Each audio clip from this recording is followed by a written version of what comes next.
Hey, welcome back to Startup Screen Printing. My name is Jesse. Today I'm going to show you guys the equipment that I use to make these videos. I'm not going to do anything screen printing today, but did have a request to see a little behind the scenes of what I use, so I'm going to show it to you. It's nothing special. I'm using my iPhone as my main camera. That's always been my main camera source. I do have two other cameras I use I'll show you, but they're really not great quality. But anyways, sorry for the shakiness. I'm holding this by hand, so bear with me.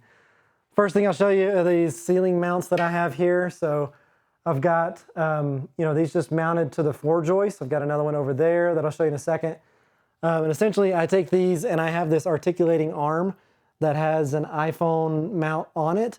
And I just stick it up in here and then I can turn that and bolt it down and it holds steady. And that's what gives this angle view right here. So the view from this angle on this mount. And then if I go around to this other side and show you this mount here, this is the other one, and it just has this Zoom Q2N 4K camera. It says 4K, but it does not give 4K quality. It's not a great camera, but it gets the job done, and it was cheap. And I just have an HDMI cable running from it over to my computer, which is over there. And then I can run power over to an outlet just to keep it, or so to turn it on. I'd have it on right now and I'll show you what it looks like in a minute. But this gives this overhead view like this. So of overhead view of the Platin. And so that comes from this camera here. The other camera that I have is over here. So this one here, another Zoom Q2N 4K. And it's mounted on this Telesin auto tracker here. So if I turn the tracking on, then this will essentially follow me wherever I go. Not a high quality one by any means, but the goal here was just to make sure that the camera is always pointing at me if I move around the room. And so because I record these as an ISO recording, which basically means that every camera feed has its own recording. And that way I can edit them together however I want. Another one of these arms, this is the exact same one. I just have this one cable tied to this pole here and then extending out, and then I have it mounted onto here. So these arms have, the side mount, or it's got, you can do it in the top or bottom. I have it in the top or on the side here, and the others I have mounted on the ends. The other one of these mounts is over here. Again, exact same type of mount, and I can use this same articulating arm to stick right up in the mount there. And then that gives me this view here of this table. And so I just wanted to give myself a few options on different types of views. So that uses the arm there, and that's worked out great. I do have another one of these trackers here on my work table that I just put on this cheap desk mount boom arm. I usually just have like an iPhone mount here, and this is the angle that I use for live streaming. And then I'll just plug my phone in here to power just to make sure that the battery lasts. And then, let's see, I think that's all for mounts. I do have one last, this exact same desk mount here to hold my iPhone. This is where I record the podcast and stuff. So do that right there.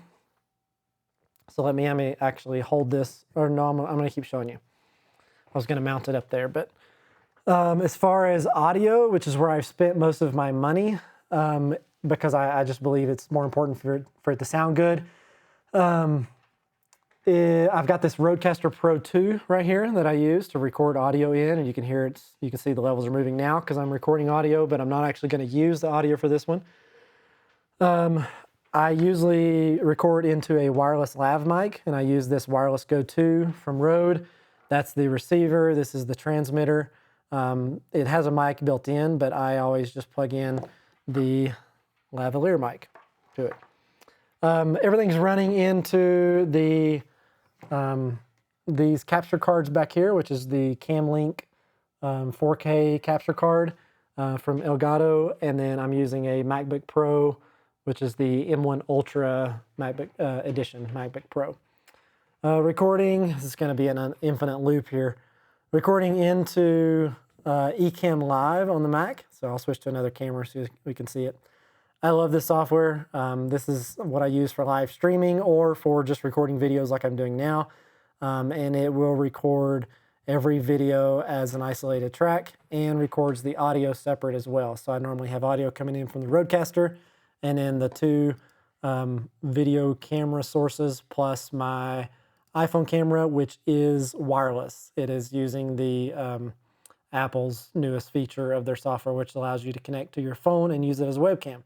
So that's my main camera and what I use it as. So I love Ecamm though. If you have a Mac and you haven't used Ecamm and you do video, I highly suggest you look into it.